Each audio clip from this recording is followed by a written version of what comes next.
Policy बाजार पर 1 करोड़ रुपए का टर्म लाइफ इंश्योरेंस केवल 450 रुपए महीने से शुरू। वाव! नमस्कार, हॉट टॉपिक देख रहे हैं आप। मैं हूं ताबिश हुसैन। कल 6 जनवरी को एमसीडी मेयर का चुनाव होना है और उससे पहले एक बार फिर दिल्ली सरकार और उपराज्यपाल आमने सामने हैं। दरअसल उपराज्यपाल ने मेयर चुनाव के लिए बीजेपी पार्षद सत्य शर्मा को पीठासीन अधिकारी नियुक्त किया है और इस पर आम आदमी पार्टी को ऐतराज है। दिल्ली सरकार ने आम आदमी पार्टी पार्षद मुकेश गोयल का नाम एलजी को भेजा था और अब उसके बाद एक बार फिर से यहां पर दिल्ली सरकार और आम आदमी पार्टी आमने सामने नजर आ रहे हैं। अब सबसे पहले आपको बताते हैं कि ताजा मामला यहां पर क्या है। दरअसल कल 6 जनवरी को यहां पर एमसीडी का जो मेयर चुनाव है वो होना है और उससे पहले ये एक और बात यहां पर आई है जिस पर ऐतराज थोड़ा सा दिल्ली सरकार या आम आदमी पार्टी को यहां पर है। दरअसल एलजी ने बीजेपी पार्षद सत्या शर्मा को यहां पर पीठासीन अधिकारी बनाया है और इसी पर दिल्ली सरकार जो है वो आमने सामने है, उनको इस पर थोड़ा ऐतराज है और यहां पर दिल्ली सरकार ने आम आदमी पार्टी के जो पार्षद मुकेश गोयल हैं उनका नाम यहां पर एलजी को भेजा था और दिल्ली सरकार का यह कहना है कि जो आम आदमी पार्टी ने उपराज्यपाल के फैसले पर सवाल यहां पर यह कहते हुए उठाए कि वरिष्ठता के आधार पर जो है इनको यहां पर मौका मिलना चाहिए था, जो आम आदमी पार्टी के उम्मीदवार हैं, क्योंकि ये सबसे सीनियर सदस्य को पीठासीन अधिकारी बनाने की परंपरा यहां पर रही है। आम आदमी पार्टी का यह कहना है और मुकेश गोयल मौजूदा एमसीडी में सबसे पुराने पार्षद हैं जिनको आम आदमी पार्टी ने अपनी तरफ से जो है जिनका नाम यहां पर दिया था।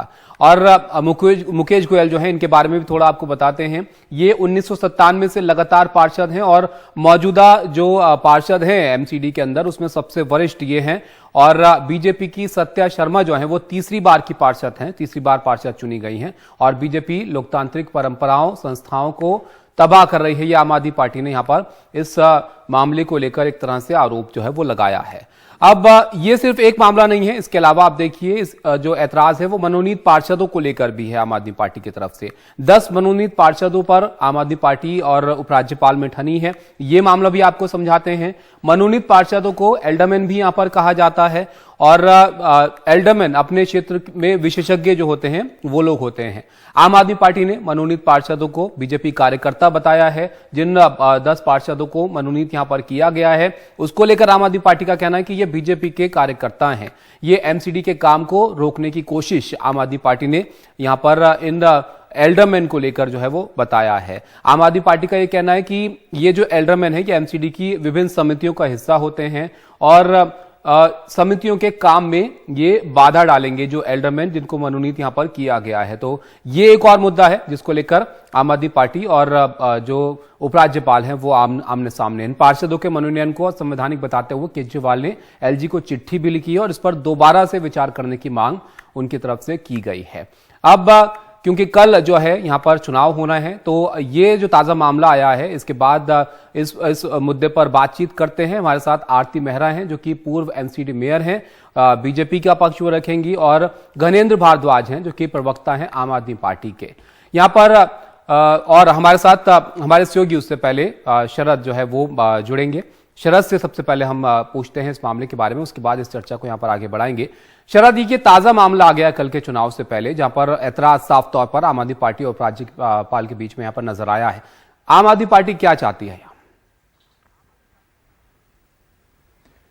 देखिए, आम आदमी पार्टी इसमें यह कह रही है कि जो सबसे पुराना पार्षद होता है उसी को, चाहे वो ये दिल्ली नगर निगम है, चाहे वो विधानसभा होती है, चाहे वो लोकसभा भी होती है, जो सबसे पुराना सदस्य होता है सदन का उसको ही जो है प्रोटेम स्पीकर बनाया जाता है। और दिल्ली सरकार की तरफ से भी, निर्वाचित सरकार की तरफ से भी मुकेश गोयल का नाम गया था।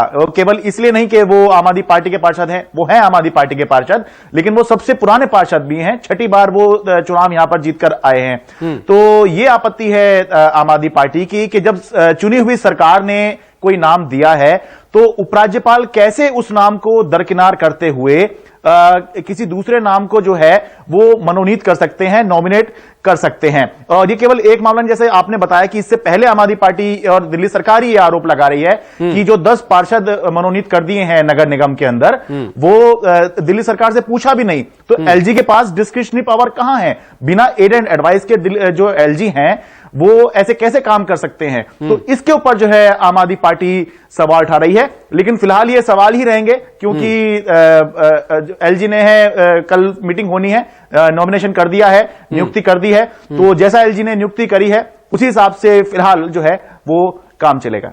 चलिए, आरती मेहरा हमारे साथ जुड़ गई हैं, उनके पास चलते हैं, और घनेंद्र भारद्वाज भी हैं जो कि आम आदमी पार्टी के प्रवक्ता हैं।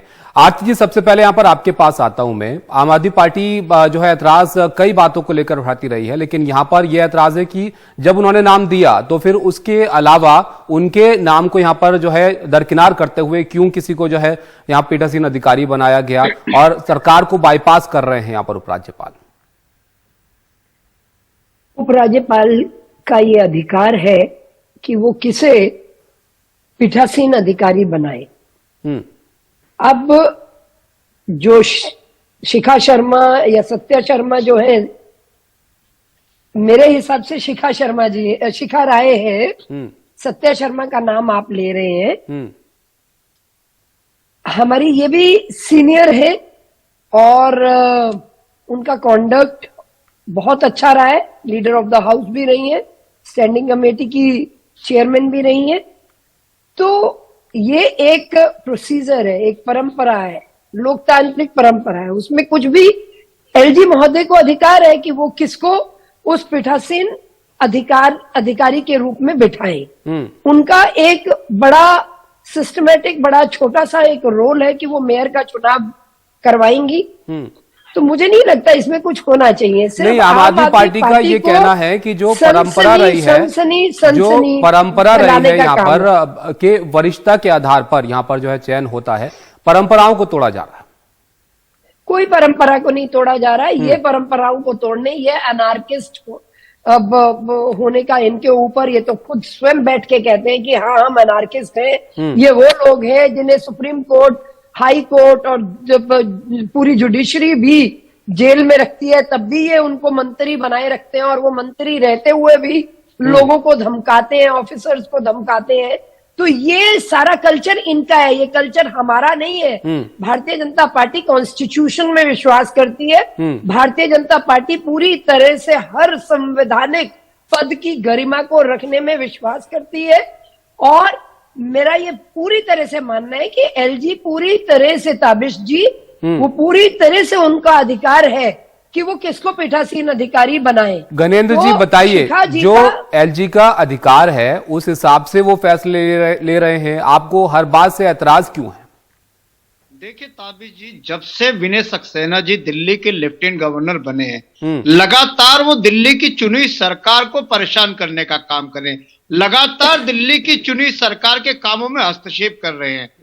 एक उदाहरण नहीं, आप अनेकों उदाहरण लगा लो। आज जो जिस तरीके से आपने जिस विषय में चर्चा रखी है, प्रोटेम स्पीकर, ये एक संवैधानिक प्रक्रिया है कि जो उस हाउस का सबसे वरिष्ठ सदस्य होगा वो प्रोटेम स्पीकर होगा।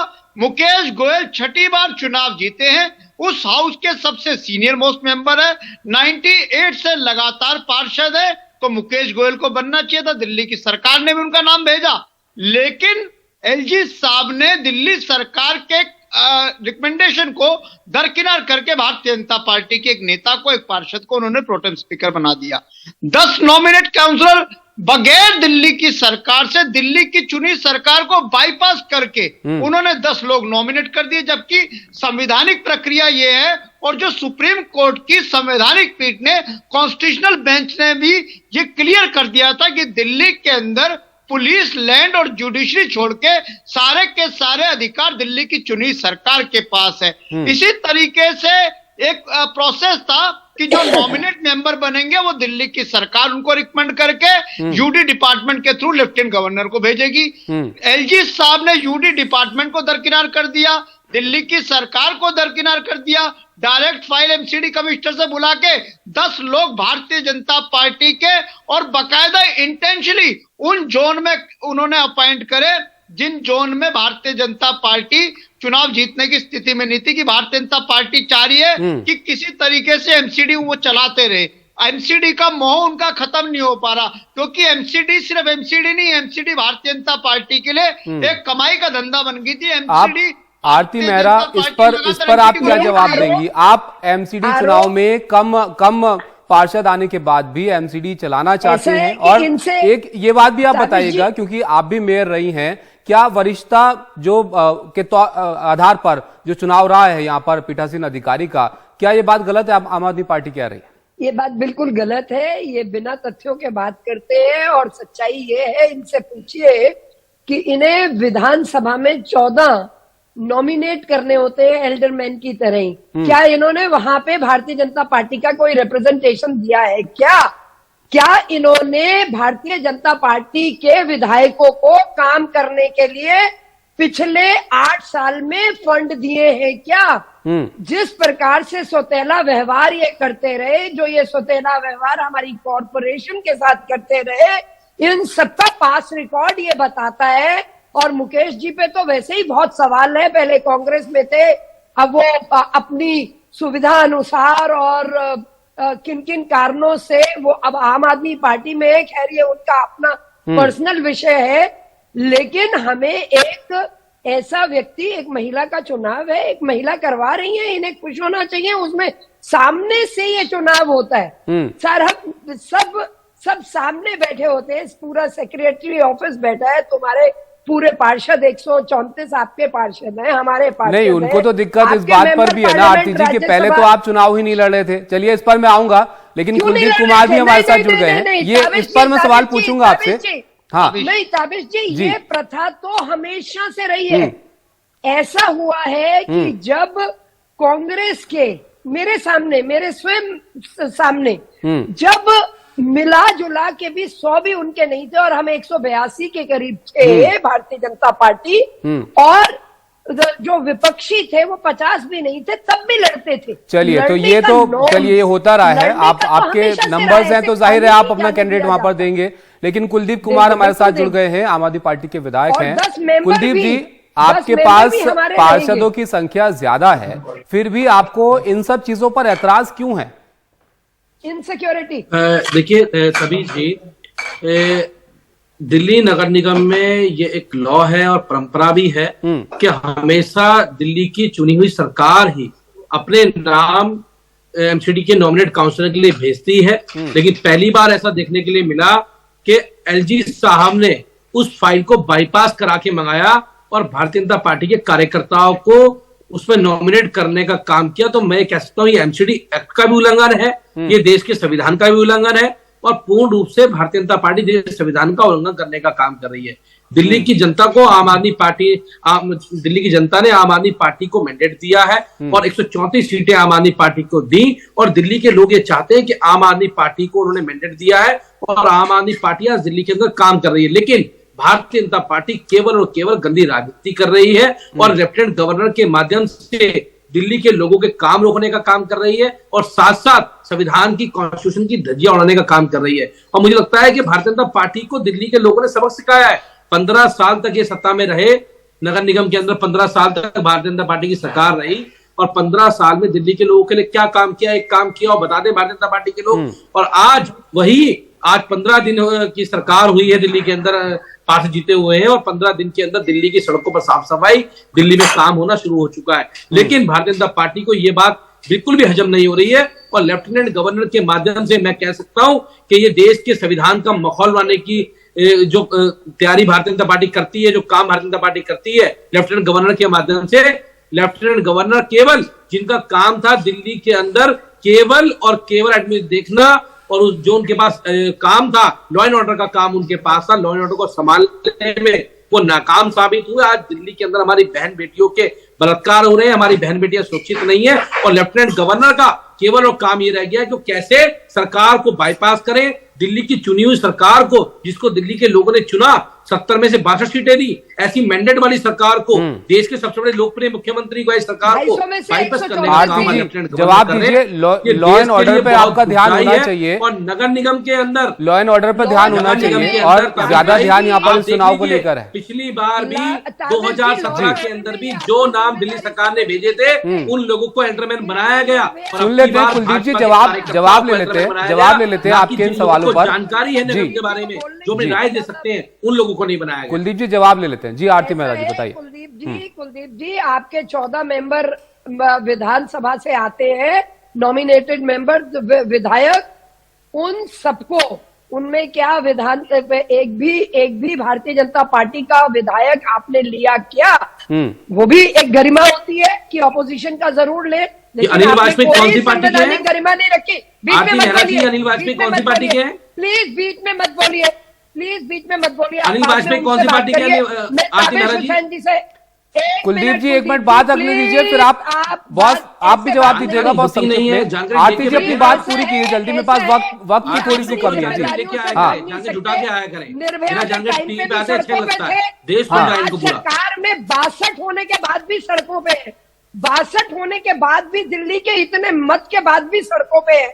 ये कहते हैं कि इन्होंने अपने कार्यकर्ता रख लिए। आपने तो पूरी सिविल डिफेंस में जितने आपने रखे, सारी रेगुलरिटीज को तोड़ते हुए आपने सारे एम्प्लॉइज रख लिए। चलिए, तो अपनी आपने आम आदमी पार्टी अपनी पसंद से जो है वो रखती है, और अब बीजेपी की तरफ पर आम आदमी पार्टी का इल्जाम यह है कि उन्होंने जो है जो एल्डरमैन है उसमें जो है इनकी नहीं सुनी है। फिलहाल वक्त इतना ही है। आरती जी बहुत शुक्रिया आपका, और कुलदीप जी आपका भी हमारे साथ जुड़ने के लिए। तो फिलहाल ये चर्चा जो है वो जारी रहेगी। एक आम आदमी पार्टी और उपराज्यपाल के बीच में असहमति कई बातों को लेकर जो है वो दिखती रही है, और एक बार फिर से यहाँ पर, क्योंकि दिल्ली में मेयर का चुनाव कल होना है, और उससे पहले एक और मामला ये है जिस पर एक राय यहाँ पर बनती हुई नहीं दिख रही है। फिलहाल एक ब्रेक के लिए रुकते हैं।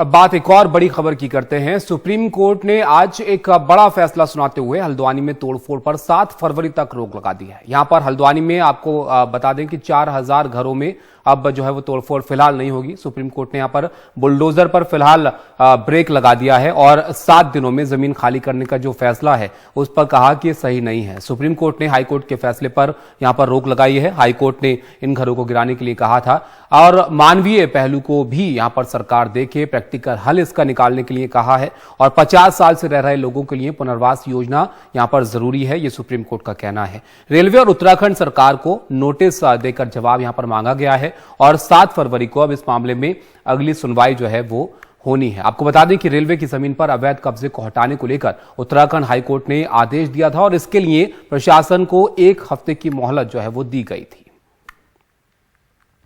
अब ये जो मामला है इसको लेकर लोग सड़कों पर भी आए थे, क्योंकि 50,000 के आसपास लोग वहां पर रहते हैं उस इलाके में। तो यहां पर सुप्रीम कोर्ट की 5 बड़ी बातें जो हैं इस मामले पर, वो क्या है वो आपको बताते हैं। रातों रात 50,000 लोगों को बेघर नहीं कर सकते हैं, ये कहना है सुप्रीम कोर्ट का। और जिन मामलों में जमीन पर हक नहीं है उनमें भी पुनर्वास जो है वो होना चाहिए, और सालों से रह रहे लोगों को 7 दिनों में खाली करने को कैसे कह सकते हैं। ये सुप्रीम कोर्ट में मामला गया था। उसके बाद जो बड़ी बातें हैं वो हम आपको बताते हैं। अगर रेलवे की जमीन है तो भी 50-60 सालों से रह रहे लोगों के लिए पुनर्वास योजना यहां पर हो। पुनर्वास पर जोर खासकर सुप्रीम कोर्ट ने यहां पर दिया है, और दशकों से रह रहे लोगों को हटाने के लिए अर्धसैनिक बलों की तैनाती की बात ठीक नहीं है। तो ये एक बड़ा मामला यहां पर हल्द्वानी में सामने आया था, जिसको लेकर लोग सड़कों पर भी आए थे, जो लोग वहां पर रहने वाले हैं उस इलाके के। और अब सुप्रीम कोर्ट में मामला गया था, उसके बाद ये जो बड़ी बातें हैं वो यहां पर निकल कर आई हैं। फिलहाल बुलडोजर पर यहां पर ब्रेक लगा है। तो आज हॉट टॉपिक में फिलहाल के लिए इतना ही। यहां पर इस खास पेशकश को रोकेंगे। मुझे आप इजाजत दीजिए, और खबरें लगातार जारी हैं, आप बने रहिए हमारे साथ।